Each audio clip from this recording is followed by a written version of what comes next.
The days were hot. Fish died in the lake, plants yellowed, birds stopped singing. There was thunder, but no rain.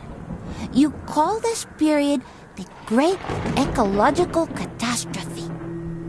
I heard my mother's heartbeat as she carried me to Alphaville. People chased us. I remember her driving and bison running by. Then we reached the flooded city with refugees in rubber boats.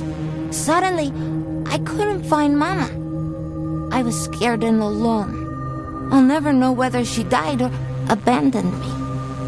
I only remember the rockets leaving for Mars. That night, the fighting started. I ran deep into the forest. A she-wolf found me and raised me with her cubs. People who didn't make it into the rockets were dying in combat and from the mutating environment. But we, the orphans and animals, didn't fight. Instead, together we adapted to nature that grew out of the rubble. Many moons passed, and then one day, some humans returned. They called themselves Martians. They flew around dressed in yellow. They went hunting and played golf.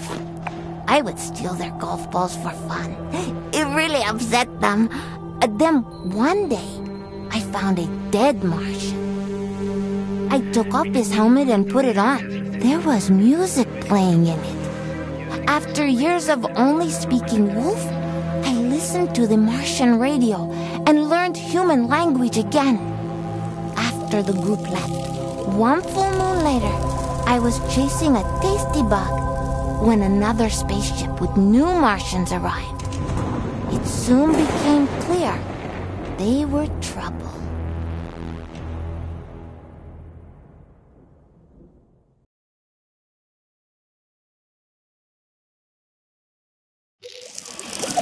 Greetings, all you Tesla Martians out there. You're listening to Radio Nostalgia from Mars, the show for those who miss a morning run in the park, slurping minestrone soup, sailing with the wind in their hair, singing in unison with thousands of people at a music concert, or smelling the coming rain.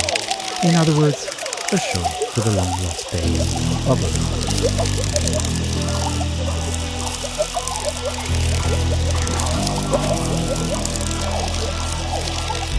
I am the son of no one. I am the son of no one. I am the son of no one. I am the son of no one.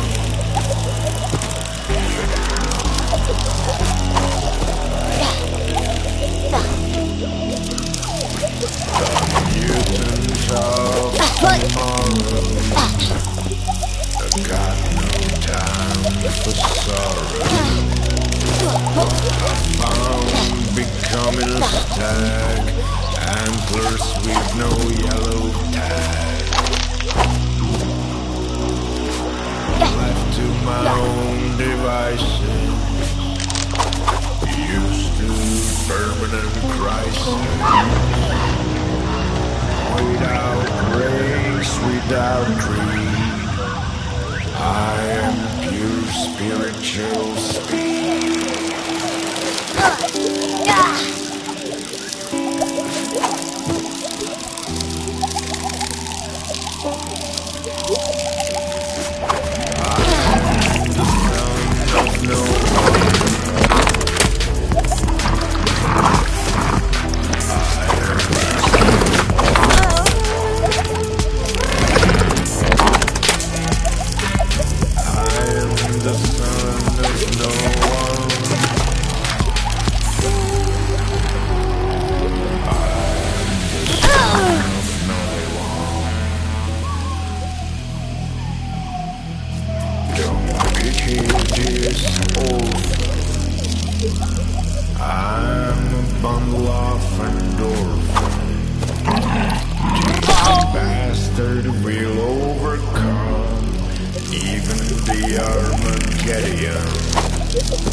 tell me.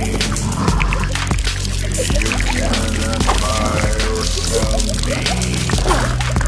I move through life like water. No one can stop me. I am the son of no one, the son of no one. I am the son of no one.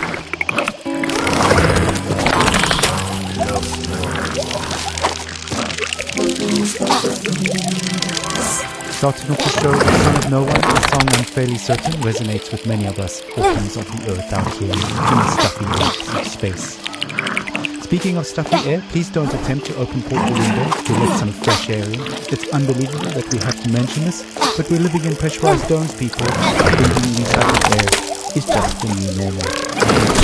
In totally unrelated news, the memorial of Baroness von Bullenschitz will be held in private, and her family asked gold diggers and paparazzi to respectfully stay away from the funeral ceremony being held in the Section C cafeteria on deck 3 at 7 p.m.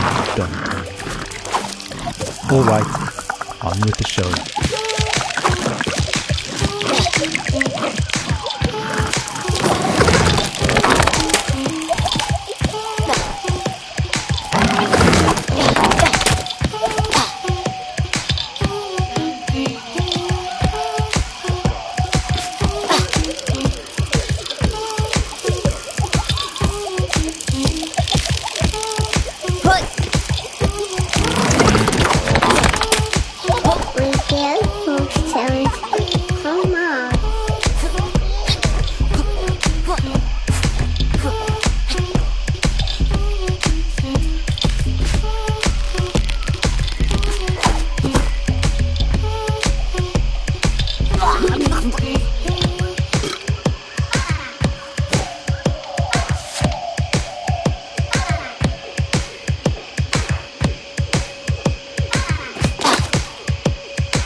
Hello, my name is Bingy Gogo.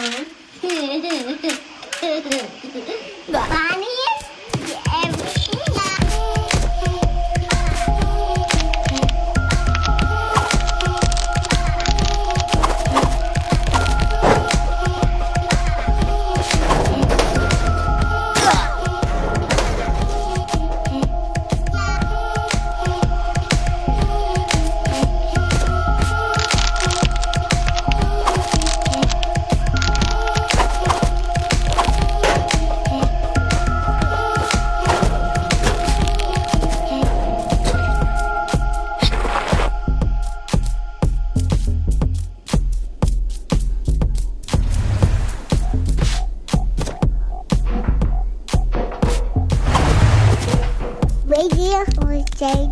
from Mars. Ah, a little toddler pop there, taking us back to the days of late-stage capitalism at its finest. Child labor never sounded so sweet. On that note, it's time for another story, a look back at life on open road, and look forward to the long road ahead. Stories, memories, the good old days, original sources, authentic tales, inspiration, radiant nostalgia from Mars. Crying while riding a Harley-Davidson is the actual meaning of life. I'm serious.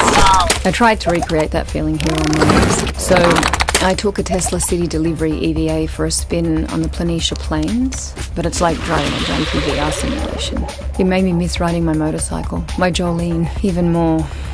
At 35, for 30 days in the blistering heat of July, I took a 4,600-mile trip across America on a motorbike. We set off from California, we zigzagged up and down the country, and covered 18 states all the way up to New York City, where I was to take over my father's company. During the trip, the biggest surprise to me was how much of my thinking was practical. Even now, I just focused on staying alive at 70 miles an hour on two wheels with crazy wings buffeting me in all directions. So while my mind was this constant barrage of compulsive thoughts, those thoughts were generally practical. Like, how do I get to that destination before dark? Am I drinking enough water? Am I hydrating? The bigger picture stuff of why am I doing this and what is life about anyway didn't come until later. We started the trip at the peak of California's infamous Orange County, and we rode it for 5 days in temperatures you wouldn't believe. Some mornings I'd have sweat dripping from my elbows before we even set off. My eyes hurt from the sun. Sometimes I'd wake up so sore I could barely move. My inner thighs had engine burn. And even though those closest to me actually didn't think I'd make it, I learned that I could physically overcome much more than I thought. So after that rite of passage, I knew I could take over the company. Instead of being an entitled little brat whose father would pay for her theatre career, I turned the company into a $1 trillion business. And now, here I am with my family on Mars, among the last representatives of humanity in the universe. But aside from this high-minded idealism, life has no meaning. Because of these damn EVA suits, there's no wind on the highway here. No open-air solitude that makes you feel one with the world like back on Earth. On Mars, even if you manage to get outside, you're still trapped in a bubble of your own stale air. No matter where you go, isolation clings to you. Unlike the open road, it's an experience of void, not wholeness. There's no dancing asphalt in the heat, and no neon-lit diners, and 2 a.m. omelettes with green bell peppers and yellow cheddar with a side of burnt hash browns, greasy bacon and black coffee. Instead, there's this barren rock and strictly monitored oxygen levels in sterile domes. We live in bubbles within bubbles. I admire how far we've come and how resilient we are, but I wonder, maybe we're just fooling ourselves. Just like during my epic ride, we've mostly figured out the banal questions about water and food and sanitation, and now the greater questions are looming. What are we really doing here? What is our future? And what will the meaning of life be for my kids? At any rate, the point is, I miss my Jolene. That's all. Thanks for listening. انتم تستمعون إلى راديو حنين من المريخ. Thank you for taking us on that ride with you, Boyana. Your story is an inspiration for all and reminds us to face our difficulties head on and to value the small things in life, even out here on Mars. Motorcycles, grease, wind in the hair. What a way to remember that there's some psychedelic rock for the road.